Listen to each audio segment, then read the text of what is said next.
नमस्कार, घरगुती भोजन या मराठी यूट्यूब चॅनलमध्ये तुम्हा सर्वांचं स्वागत आहे। तर आज आपण बनवणार आहोत मऊ लुसलुशीत असा पदार्थ म्हणजेच पोहे।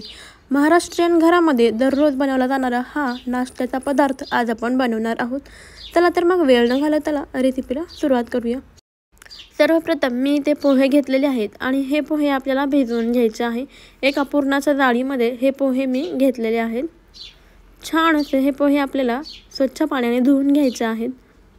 1-2 ते 3 वेळा हे पोहे छान धुवायचे। आता हे पोहे आपण भिजायला ठेवूया। पोहे भिजताय तोपर्यंत आपण बाकीची तयारी करू। त्याकरता सर्वप्रथम गॅसवरती कढई ठेवलेली आहे आणि त्यामध्ये टाकायचे आहे तेल। तेल छान असं कडकडीत गरम झालं की त्यामध्ये टाकायचे शेंगदाणे।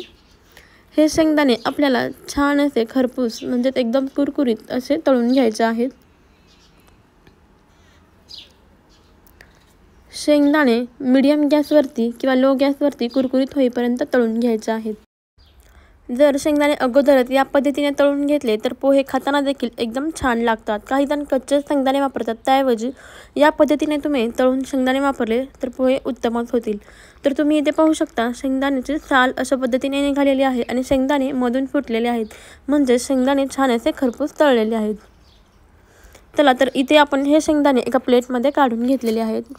आता याच कढईमध्ये याच तेलामध्ये टाकायचं आहे 1 चमचा मोहरी। मोहरी छान असे तडतडू द्यायची आहे। मोहरी तडतडली की त्यानंतर यामध्ये टाकूया कांदा।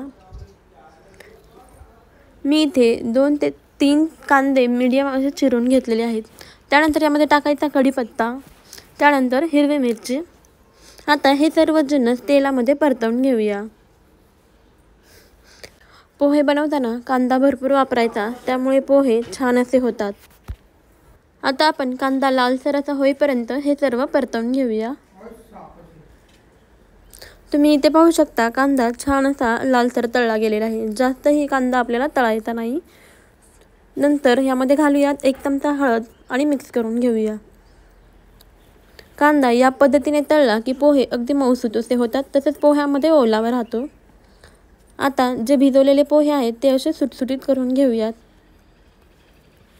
आणि हे भिजवलेले पोहे आपण त्या फोडणीमध्ये टाकून घेऊया। आता यामध्ये आपल्याला टाकायचं आहे चवीनुसार मीठ। हे मीठ तुम्ही अगोदरच खाली चाळणीमध्ये भिजवलेल्या पोह्यामध्ये घातलं तरी चालतं। आता हे सर्व साहित्य आपण मिक्स करून घेऊया। तर पोहे इथे एकजीव असे मिक्स झालेले आहेत। त्यानंतर यावरून घालूया कोथिंबीर आणि तळलेले शेंगदाणे आणि हे सर्व मिक्स करून घ्यायचं आहे। तर शेंगदाणे एकदम लास्टला घातले, त्यामुळे शेवटपर्यंत शेंगदाण्याचा कुरकुरीतपणा तसाच राहतो। तर तुम्ही पाहू शकता छान असे इथे पोहे रेडी आहेत। चला तर मग व्हिडिओ आवडला असल्यास आपल्या व्हिडिओला लाईक करा आणि सर्वात महत्त्वाचं म्हणजे तुम्ही जर आपल्या चॅनलवर नवीन असाल तर चॅनलला सबस्क्राईब करा। भेटूया अशाच पुढच्या छान अशा व्हिडिओमध्ये। तोपर्यंत बाय बाय।